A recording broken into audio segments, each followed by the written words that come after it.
We often think about when we're teaching kids that we're teaching them to come into careers, right? You're a career counsellor, you get this. And we think about a job that they're going to do. We think, oh, okay, well, do you like law? Do you like medicine? Because we still have our streams of study when we go to university or whether we're going to be apprentices or whatever. They don't encourage you to think about a career, a particular type of job, rather than a set of skills. Unfortunately for us, we now have things like 3D printers into which you can put in crickets and seaweed and print out a steak. It's happening at the University of Queensland right now. And apparently it tastes exactly the same once it's cooked. You cannot tell from the taste. All they need is carbon and protein and a bit of fat, right? And they can print you out a steak. Now, what does that mean for something like farming? Right? We don't know what the impact's going to be. Maybe there will be farming. Maybe we'll be printing our food. Maybe we won't need cows in the future. It really gets rid of the vegetarian debate, right? If you're printing, well, it depends on how you feel about crickets, and how sad you feel about those. It's a pretty big impact. And for things like construction industry, anyone that's going to be making bricks or doing building, they can now print a house in 24 hours. You're going to see whole careers become defunct because we cannot compete because of the cost to have a human being do these things. We just won't be able to do it. And then you've got things like these arms. Have you guys seen these arms before? They're so cool, right? So they've been watching Michelin star chefs and the artificial intelligence in them. Now you can have a one-serve Michelin star. I mean, they cost $1 million at the moment, but for a restaurant, probably feasible. That cost is going to come down. Eventually, they'll be cheap. So what does that mean for people who want to become chefs? Potentially less opportunities, right? How about if you're going to be a lawyer or a doctor? The implication of the AI in here, anything that is repeatable could be gone. And probably something between 40 and 60% of a GP's job at the moment is asking a series of questions. And a robot will be able to do that for them. So you won't need as many GPs. Same with law. We don't know what they're necessarily going to be having as careers in the future. And maybe medicine and law will evolve and the role of a doctor and a lawyer will be very different in the future, but we just don't know. It's not going to be the same secure process that we've been through in the past. This is a blockchain. Now, blockchains have become famous lately because of Bitcoin. They've been around for 26 years, right? Yeah, so that's a Merkle root. This is how the transactions get coded so people can't cheat. What this will do is get rid of middlemen. Goodbye banking. Goodbye quite a few lawyers. Goodbye most auditors because you can't lie. These careers are going to be changed dramatically by the changes that are coming from technology, which you guys are aware of, right? So, with that in mind, how do we help our kids pick a career? How do we help them pick an area they want to focus on? When we don't know, no one knows what the jobs are going to be with any degree of certainty in 10 years' time. We don't know how big the changes are going to be. We've got to get them thinking, obviously, in a shorter term, but more so about skills, because it's unlikely that they're going to walk out into a job as a doctor and stay a doctor for the rest of their lives anymore. There may not be GP jobs. There may not be lawyer jobs. You might have trouble becoming an article clerk these days because they just don't do it anymore. It's not going to happen for our kids. So, what's the solution? Getting them to think entrepreneurially. So who am I? I'm actually a chemical engineer. So this is me at Kwinana Nickel Refinery in 2005. As a graduate chemical engineer, I moved over from Queensland to where I was studying and I worked in mining for 10 years. So I've been all over the world and all over the state working in different mines. I found I have a particular skill set in how to make more tons without spending any money. They call that business improvement. But basically it's lots of fun, change manager type stuff. I got interested in financial education because my mother started teaching me about money when I was a kid. And so from the age of 10, I started saving half of everything I earned. And then when I was 19 in my second year of university, I started buying assets, so property and shares. And so about 5 years ago, I became financially independent. I now earn an income from my assets because mining is pretty lucrative, right? And I've had very good timing. And so I've been able, because I'm very cheap to run, I don't require a lot of fancy stuff, to plow a lot of money into assets and become financially independent. In about 2010, my friends started asking me, how did you learn to do this? I didn't get taught this. And it was just because my mum, who's an accountant, who didn't have much money, by the way, she was a single mum raising 2 girls, just taught me the importance of saving and then started planting a few seeds about investing. So I started thinking about financial education. So I wrote a book for kids about why you should save, a bit of a fable style thing. And then people started asking me to help them teach their kids. So I started teaching these families about money. Now, how does this connect to the entrepreneurial world of kids? What I had was my first client, her eldest daughter called me up when she was 10 and said, Lacey, I've got $3,500. What should I do with it? And after I picked my jaw off the floor and went, Ash, how on earth did you get $3.5 grand? You're 10. She said, oh, I started a business. Mum wouldn't give me any money. You told her not to give me any money. And so I started a business. And I was like, wow, well, that's effective.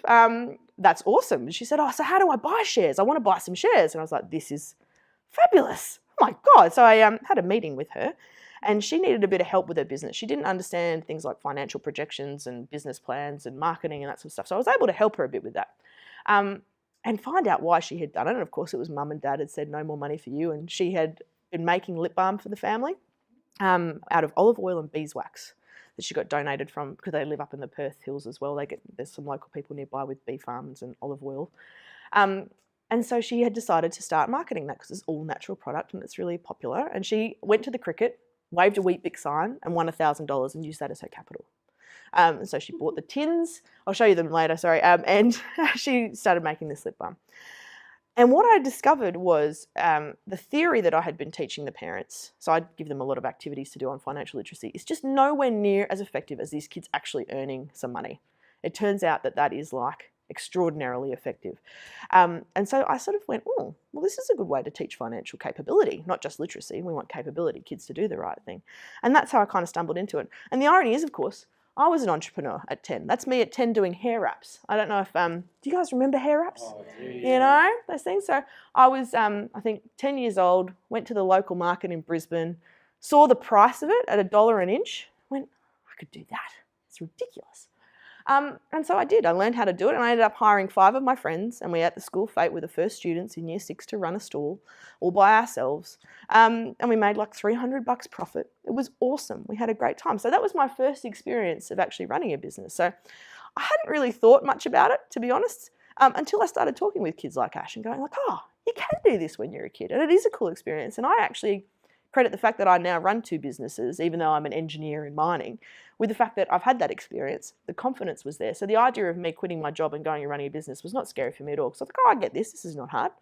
You know, obviously I've done a lot in business since then, but it gives you a lot of confidence. So yeah, it was good fun to dig that photo out of the archives. Have you guys come across the Foundation for Young Australians? They have these fabulous reports which are about the future of work. And this is what they are saying is going to be the skills we're going to need when our kids are like my age, right? You know, when they're in their 30s. And I saw this report and I went, oh my gosh, this is like a job description for an entrepreneur. They're going to need critical thinking. So what's the point of having big data if you can't do something useful with it, if you can't analyse it, you can't take the information that you've got and understand whether it's relevant, understand how to apply it. So critical thinking, they reckon, is going to need 3.8 billion more hours in 2030. So that's how many hours will be spent in the workforce on it in 2030. So massive increase. Knowledge is not the thing anymore. There's so much information out there. You don't need to have the information in your head. You need to be able to analyse it. So critical thinking is one. Written communication. That's a bit of a surprise to some people, given the rise of video and that kind of stuff. But still, the ability to persuade people with your writing, whether it's to get a job, whether it's to sell them a product, really important skill. And getting more important, learning. This is a massive one. Gone are the days where you'll go into a job and some manager will sit over you and manage you and make sure you do your job properly and you'll learn that way. You'll just be thrown in and be expected to learn. And I'm seeing it more and more with graduates coming into mining. They don't get held hands anymore. They have to be able to learn. It's an actual skill, which of course you guys spend your life trying to train them for, right? And then finally, problem solving. Now, being an engineer, I've obviously got a big soft spot for this, but this is life, right? Being able to spot a problem and solve it in a financially sustainable manner is what an entrepreneur does. That is their job. If they can't find problems that need solving, if they can't apply what they're learning as it goes, as you know, take information from their customers or whatever's happening with their products or services and apply it, if they can't persuade people in their writing on their websites or whatever, and emails to buy what they're doing, and if they can't think critically about the information they're being given, then they won't have a business. They will go out of business. And they will be businesses by themselves. These kids will have portfolio careers where they're managing lots of different competing clients and demands. They're not likely to be sitting in a job 9 to 5 for the rest of their lives. There's at least going to be periods where they're going to be like this and they're going to need those skills. So, fabulous resource, highly recommend looking at it. But when I saw that, I was like, these kids need to be entrepreneurs. They have to think like entrepreneurs. And again, it's the most effective financial capability tool I have seen. And if you've got any concerns about your kids learning about money, and I know like there's a lot of push now to get that into the curriculum, but it's not yet comprehensively taught. And the reason why I say that is because I'm still not meeting 18-year-olds who are ready to go out and buy assets. Okay, so my definition is an 18-year-old comes out with some savings and they're ready to buy assets. That's how we know we've got financially capable people. They're not going into debt, they're going in to buy assets. This is extraordinarily powerful. Once these kids, no matter what age they are, and so Jake's 9 in that photo, actually 8 in that photo, he's been going for a couple of years now. Once they earn the money, they think about at the beginning what they're going to buy with the money, and then I find 9 times out of 10 they don't buy the thing. They're so excited about having earned the money, and they've seen the effort that goes into it, that they keep the money. And if we can get them to save, then they are going to be ahead of the game. That is the thing they are not doing at the moment, and that's the reason why we have kids that are in financial distress in their, early or late teens and early 20s. Okay, so I'm actually doing this. I mean, it seems like a long way to go about it, but I'm teaching kids how to start businesses because they learn about money. And it's the most effective financial education tool I have found in 8 years. The good news is you don't need an education revolution. You don't need to change the way your classroom is run. You can teach kids these skills with a couple of little tweaks. And so that's what I'm going to go through now, is just a couple of strategies that I've seen that work really well that you guys can consider and take back to your schools if you would like to. So this first one happened at St Michael's last year. So do you guys know St Michael's up in Bassendean? So the teacher, Mark Tenney, decided in his digital studies lessons that he would get the kids to design an app. They had to create an app that was unique, so there couldn't be a competitor for exactly the same product. Could be a tweak on an existing product, but couldn't be exactly the same. It had to solve a problem, an environmental or a social problem. He called me up because he was like, I've got them doing this thing and I have this idea about running a Shark Tank. I would really like them to have that experience, but I have no idea who I could get to judge it and how to run it. And so I ended up helping him find a panel of sharks, including me, and help him set up his event.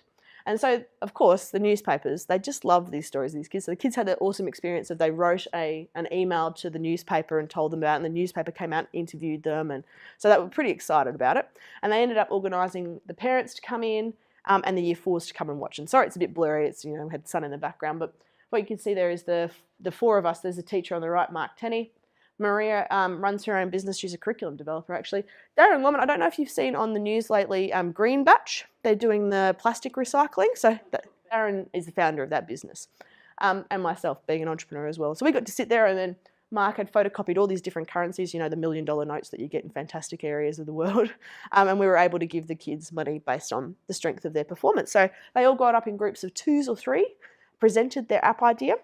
In this case, they didn't have to do any coding. They just had to present images of what they thought the screens would look like. They're year 6. They probably could have done a little bit of coding, but they still did an awesome job. So we had a fabulous time. The kids loved it. They still rave about it. All the year 4s were all inspired and wanted to go off and do it. They learned about market research because they had to go and survey kids about what they would want to solve their problems, because, of course, most of the things they designed were for kids. They had to do market research on the apps that were available. They had to think about their financial projections. They were asked about how they would fund it. All those sorts of things. They basically had to be entrepreneurs. Entrepreneurs spend their life pitching, whether it's to investors or whether it's to a customer. That's what they do. So they've now had that practice. Now, it was one discrete activity. This went for about an hour, one day in term, and of course they worked on it in class. It's not something that you have to do as a massive turnover in your classroom. You have to change the way you do things. You can fit it into digital studies quite neatly. So if you want to do that, this is, I guess, the approach you can follow. Very briefly, you set your task, which in this case was an original app design. And I really like that one, but you could pick any kind of problem-solving opportunity that you want to pick. If your kids are particularly worried about water, water is a hot topic of discussion in Perth, you could pick something that's environmental solution around that, that's a technology one. You could pick anything really that you like, any problem that the kids are worried about that they're seeing in the news that they have concerns about, and ask them to solve it. I really liked this app about them picking a specific social, environmental or economic problem. It got them focused. But you just pick a task, like you do, and you give them a problem-solving opportunity.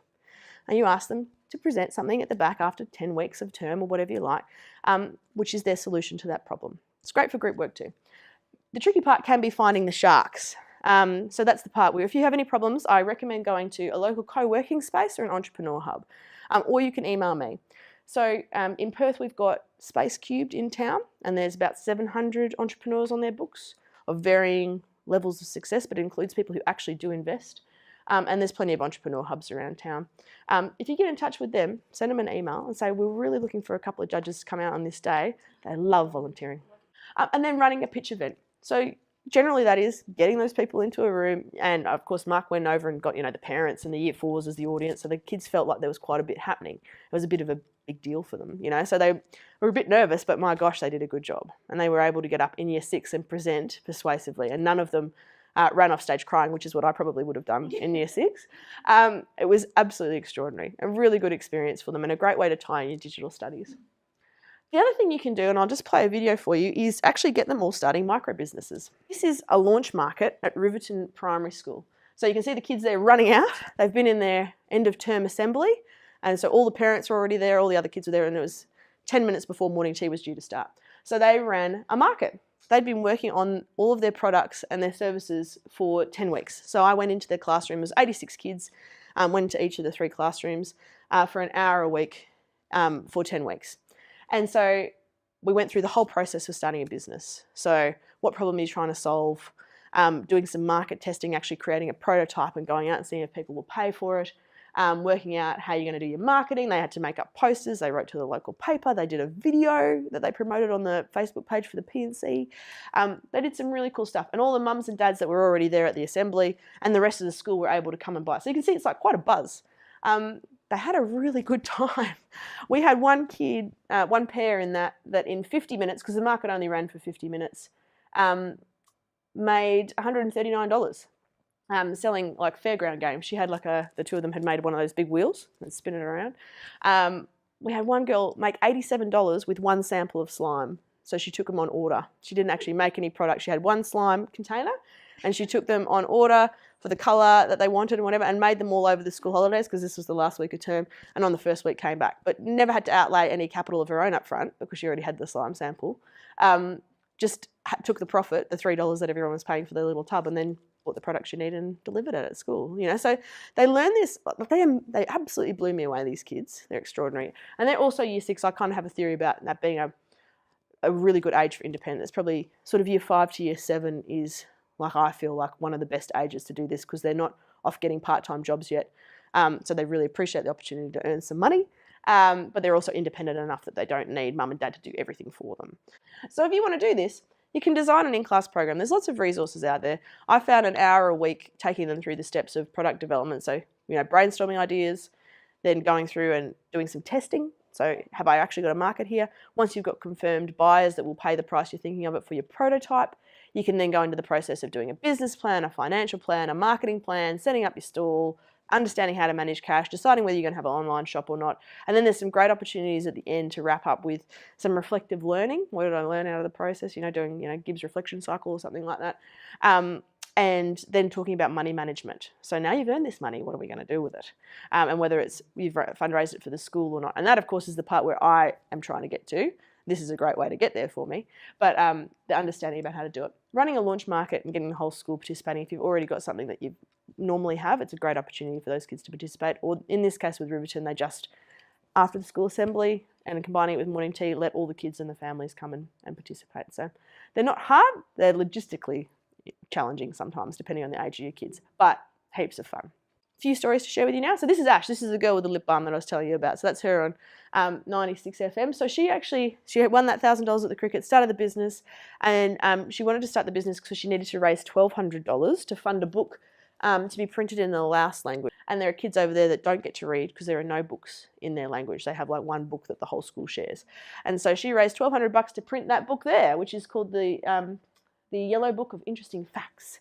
So she raised money through that. So it was part of the reason that she did it. She wanted to start a business that could continue to give. But yeah, her lip balm's amazing. I love it. And the video of her on the news has had something like 750,000 views now. She's very popular because she's just adorable. They are adorable. Media loves this stuff. But yeah, she's actually, so that's the girl who inspired Maker Kids, and that's why I now do what I do. This is Gabe. So he was at Riverton Primary, so you saw him in the video. He wrote an original song, recorded it, turned it into CDs, and launched it on iTunes. So pretty extraordinary. It's actually a really good song. I was really impressed with it. And then on the day he busked, and that was how he sold his CDs for $5. These two, so Jake you saw before, so he had a business doing succulents, which is genius, right? Because you don't need to buy anything. You just pull the leaves off a succulent and they just strike. But Stella on the right's the one I want to talk about. So Stella's been on Today Tonight. She now has her products in a shop in Fremantle, so she gets a commission each week when those sell. She has an online store that she manages with her mum. She does graphic design online. She produces affirmation cards for kids. So she had a really rough year when she was 10, a couple of years ago, and her mum wrote out a list of affirmations for her, and she used to read them to herself in the mirror every morning, and it really changed her mindset. She became quite positive quite quickly, and she was like, I think this is awesome. I want to do this for other kids. So that's what's in her hand there. You can't see it very well, but they're affirmation cards for kids. So she sells those now. Gratitude journals for kids as well. So she's had the experience of setting up the website, managing social media, communicating via email, having to manage the shop. She's 12 now. You know, pretty cool experience to have had when you're that age, right? You know, nothing's really going to be daunting when you find you're going to have to market yourself later on if you've had that experience. She also attends markets. But yeah, she's a pretty extraordinary kid. And if you want some stories to tell your kids, do you guys know who these two are? So we've got Melanie Perkins and Gemma Green. So Melanie Perkins, 30-year-old female CEO of Canva, now worth $1 billion, started her business in Duncraig in her mother-in-law's living room when she was 19. So it's taken 11 years to get to that point. She actually had her first business when she was 14 in Perth, selling her handmade scarves to boutiques. So that process of getting used to selling when you're young, doesn't matter what you're selling, it's the process of being able to promote yourself and communicate yourself. Gemma Green, Power Ledger is the shirt that she's wearing there. So you might recognise her as our Deputy Lord Mayor. She also has a startup, which is an energy blockchain app. So it's about people being able to sell their solar energy that's in excess on their houses to their fellow neighbours.